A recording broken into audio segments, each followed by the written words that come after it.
Good day, this is Annabelle and we will discuss Chapter 3 on achieving competitive advantage with information systems.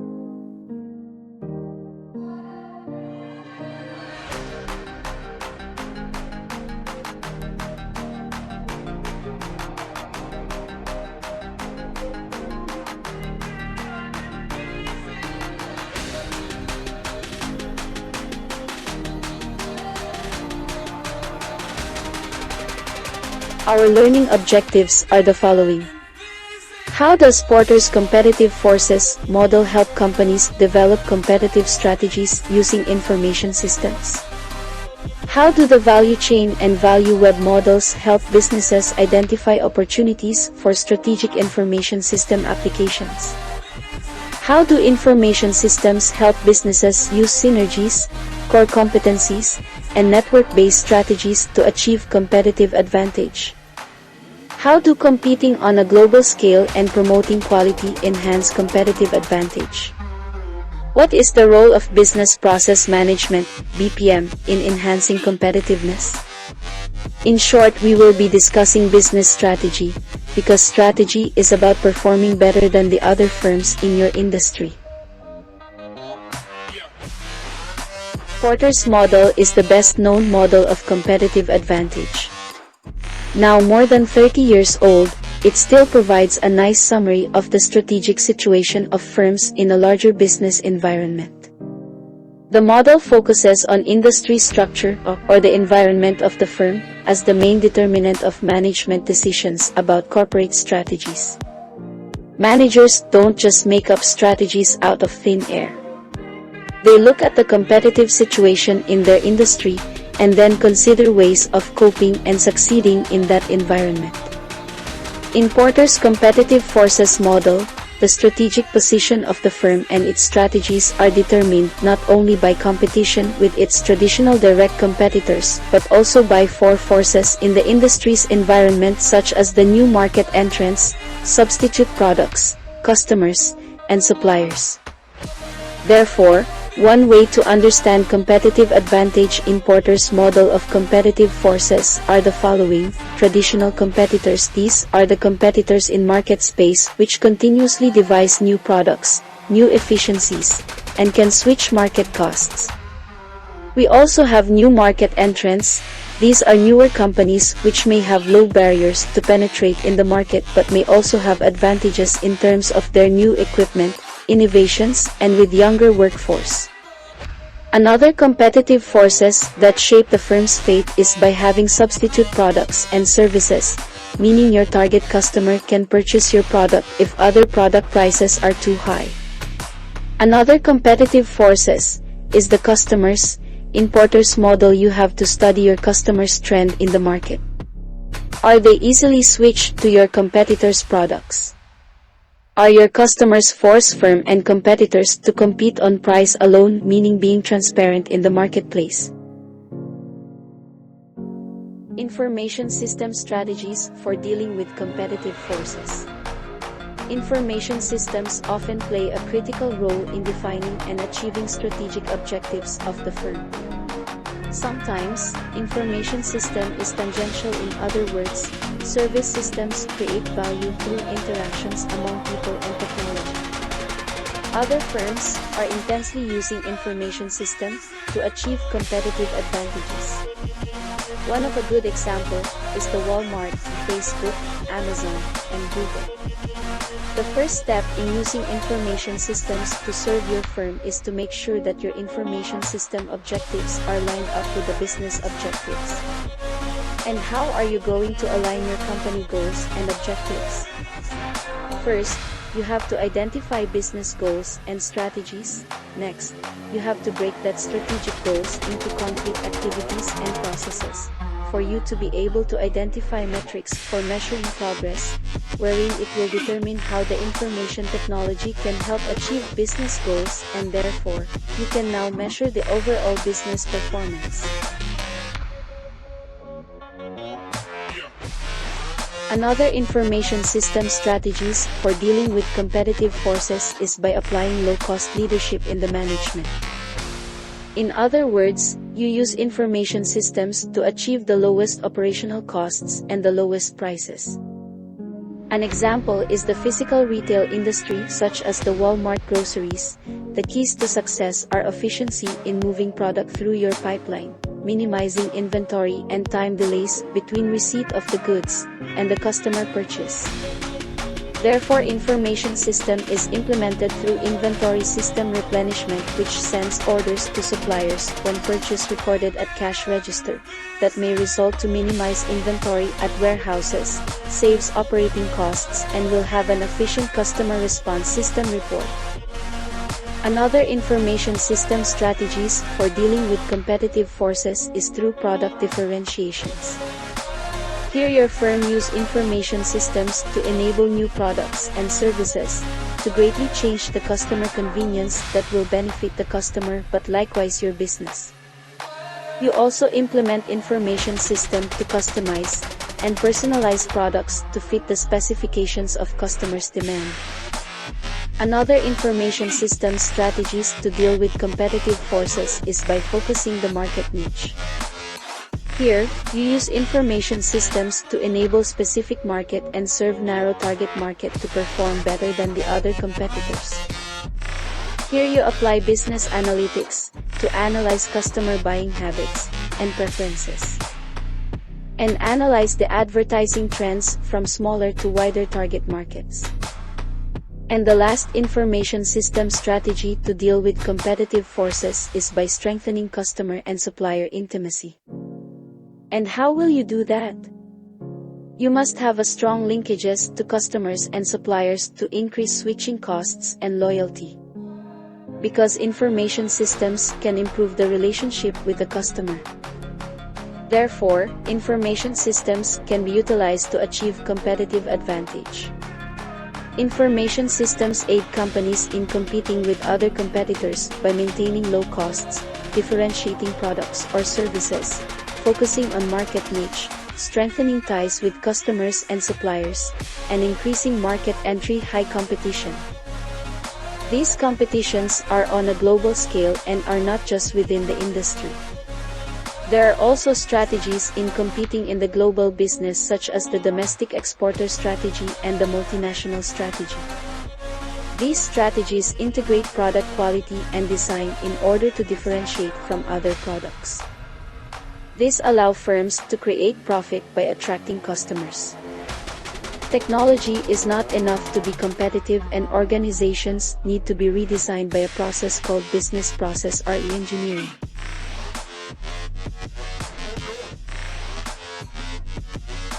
What is a value chain?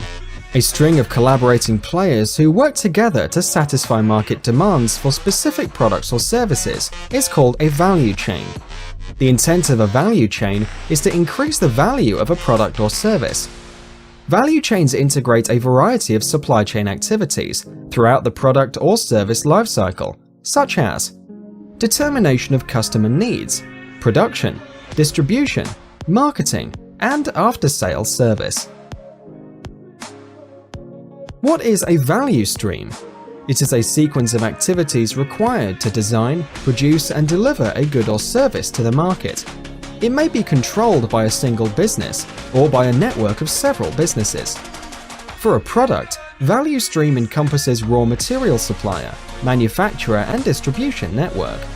For a service, value stream consists of suppliers, technology, service producer, and distribution channel. What is value stream mapping? It is a two-step process. First, you draw the value stream map or flow of your current supply chain, and then you draw an improved and most effective flow for your product or service. What is Porter's value chain? Porter's value chain focuses on systems and how inputs are changed into the outputs. Using this viewpoint, Porter described a chain of activities that are common to all businesses, and he divided them into two types of activities: primary activities and support activities. It is illustrated in this figure. Primary activities. They are related to the physical creation, sale, maintenance, and support of a product or service. They consist of inbound logistics, operations, outbound logistics, marketing and sales, and service. Inbound logistics are the processes related to receiving, storing, and distributing inputs. Operations are the activities that change inputs into outputs. Here, operational systems create value. Outbound logistics are the activities that deliver your product or service to your customer. Marketing and sales are the processes you use to persuade clients to purchase from you instead of your competitors. Service are the activities related to after-sales service. Support activities. They support the primary activities. In our diagram, the dotted lines show that each support activity plays a role in each primary activity. For example, procurement supports operations with certain activities, but it also supports marketing and sales with other activities. Support activities are procurement or purchasing, human resource management, technological development, and infrastructure. Procurement is what the organization does to get the resources it needs to operate. This includes finding vendors and negotiating best prices. Human resource management is how well a company recruits, trains, motivates, and rewards its workers. Technological development activities relate to managing and processing information. An infrastructure is a company's support systems and the functions that allow it to maintain daily operations. For example, accounting, legal, administrative, and general management. This section states information about how a firm's pursuing a global strategy will benefit from economies of scale and resource cost reduction. There are various examples of how a product that has a US label could have probably been designed in California and stitched together in Hong Kong while using raw materials from China or India. The possible purpose of this process is to reduce wage costs. This section also describes how the global internet, along with other information technology systems, has put manufacturing firms in almost instant contact with their supplier. Global business and systems strategies of General Electric Company, General Motors, Toyota, and IBM has dominated the global competition in 1990s. The global internet and internal information systems has put these manufacturing firms in nearly instant contact with their suppliers. With the use of internet, it became possible to move very large computer files with hundreds of graphics and designs across the globe in seconds. Because of the internet and information technology systems, it became possible for medium-sized, micro-multinational firms to also enter the global competition. Information technology and the internet provide efficiency and almost instant communication to global business and system strategies. There's a lot of ways to set up a global information system. A lot depends on the type of company. Most companies today have large data centers spread around the world to handle their information needs on a regional basis. Some are more centralized than others. Generally, the trend was to allow regions considerable autonomy, but this strategy backfired as firms sought the efficiencies of a single global product, service, and database. The concept of competition on a global scale is mentioned with regard to the recent global business strategies that companies practice, including multinational. This is the heavy centralization of companies' activities in their home country. In other words, it concentrates financial management at central home base while decentralizing production, sales, and marketing to other countries. Another global business strategy is by transnational or with no national headquarters, but with many regional and global perspective to optimize resources as needed. And domestic exporting is with activities that is centralized in home country of origin, while the franchisor is with everything produced in the home country.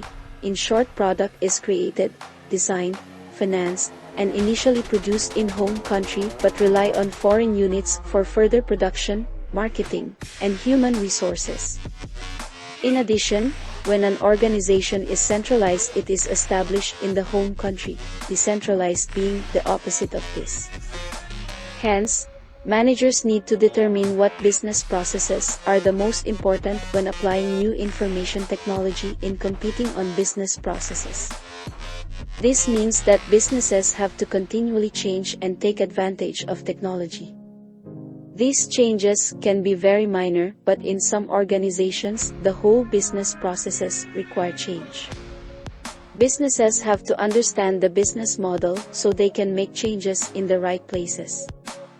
If a business fails to understand the business model and spends time and money changing a processes that has little impact on overall performance, they become vulnerable to competitors who may have discovered the right business model.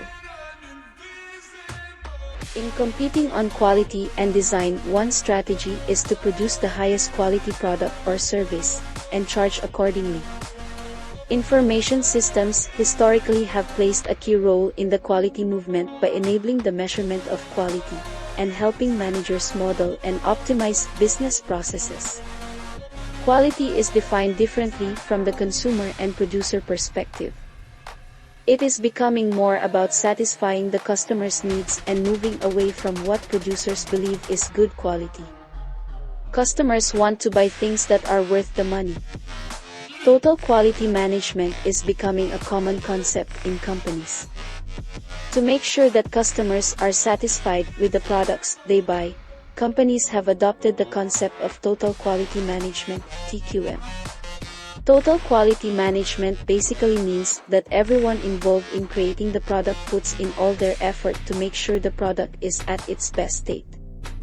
It involves first realizing who the stakeholders are. To make sure that a product is as perfect as it can get, many companies have introduced a measurement of quality called Six Sigma. Six Sigma means that there are only 3.4 defects out of every million products the company creates. This is hard to achieve, but this goal improves quality and lowers cost of production. Another way to improve quality is by having shorter cycle times. If there are fewer steps in creating the product, there is a less of a chance that a mistake will occur. In competing on How to create your competitive advantage. Warren Buffett has been fairly successful in picking winners, and he says the key to investing is not assessing how much an industry is going to affect society or how much it will grow, but rather determining the competitive advantage of any given company and, above all, the durability of that advantage.